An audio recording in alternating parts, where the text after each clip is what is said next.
Chapter 3, Part 6.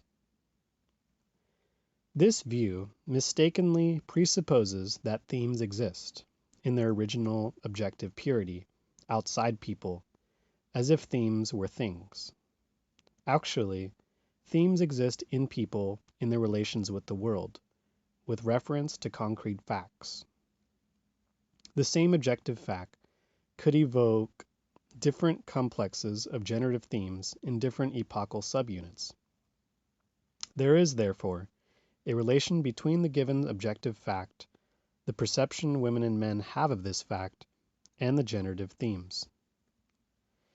A meaningful thematics is expressed by people, and a given moment of expression will differ from an earlier moment if they have changed their perception of the objective facts to which the themes refer. From the investigator's point of view, the important thing is to detect the starting point at which the people visualize the given and to verify whether or not during the process of investigation any transformation has occurred in their way of perceiving reality. Objective reality, of course, remains unchanged. If the perception of that reality changes in the course of the investigation, that fact does not impair the validity of the investigation. We must realize that the aspirations, the motives, and the objectives implicit in the meaningful thematics are human aspirations, motives, and objectives. They do not exist out there somewhere as static entities. They are occurring.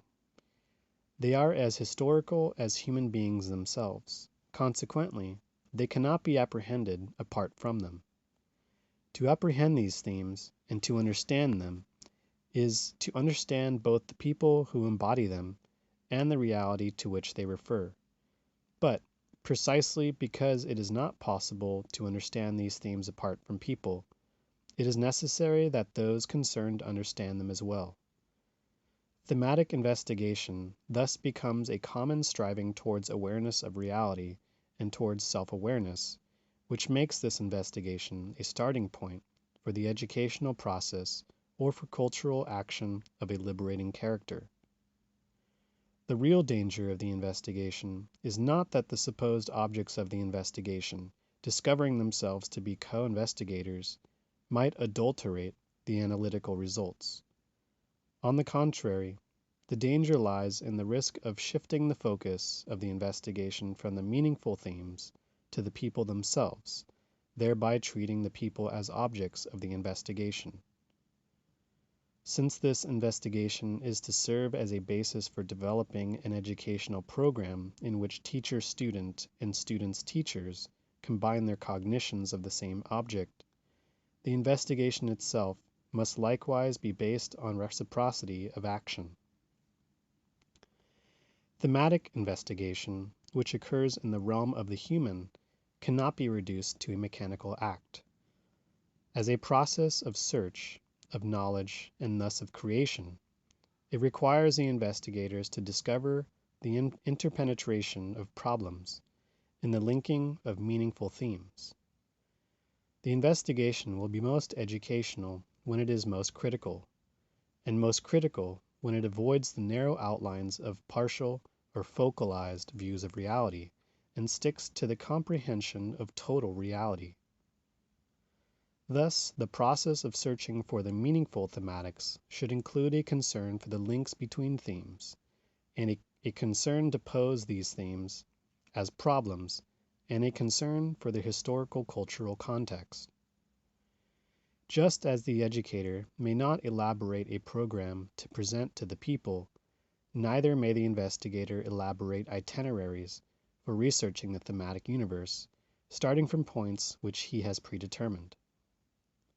Both education and the investigation designed to support it must be sympathetic activities, in the etymological sense of the word. That is, they must consist of communication and of the common experience of a reality perceived in the complexity of its constant becoming. The investigator who, in the name of scientific objectivity, transforms the organic into something inorganic, what is becoming into what is, life into death, is a person who fears change. He or she sees in change which is not denied, but neither is it desired, not a sign of life, but a sign of death and decay.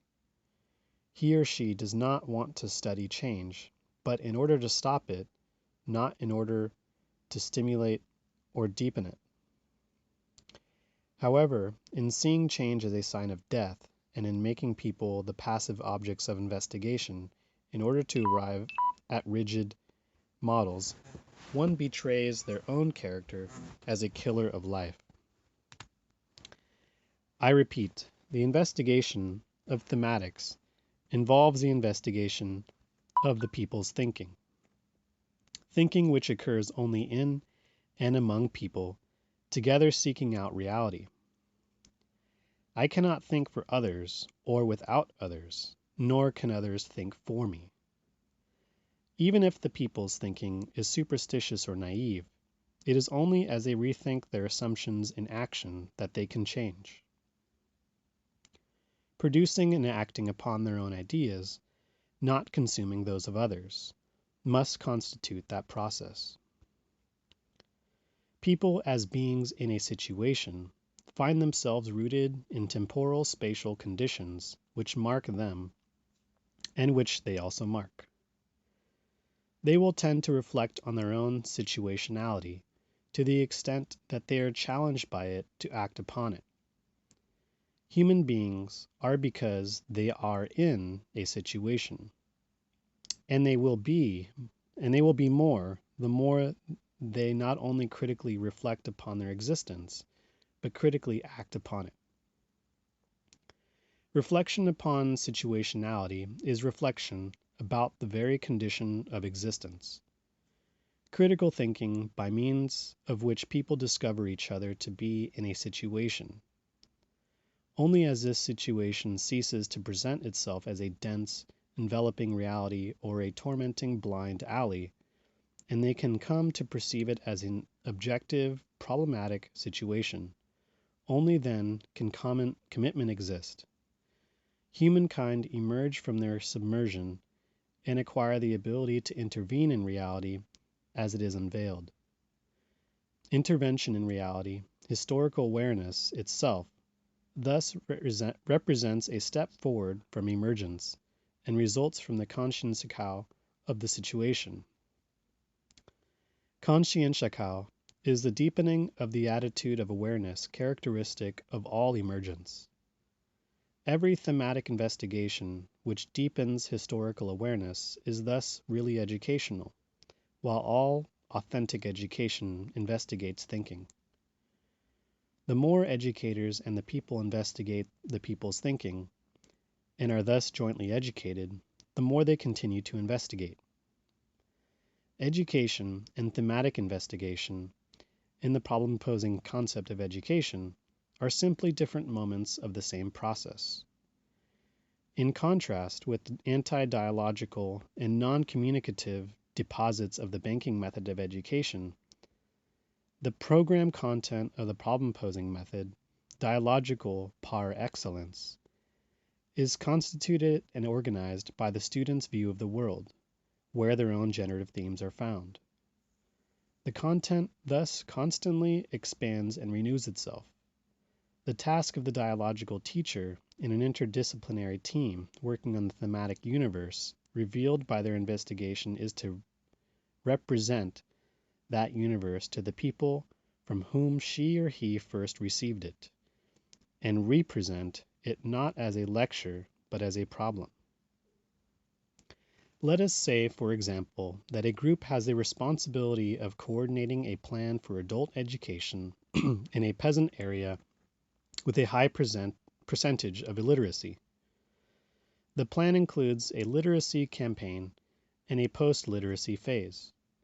During the former stage, problem-posing education seeks out and investigates the generative word. In the post-literacy stage, it seeks out and investigates the generative theme.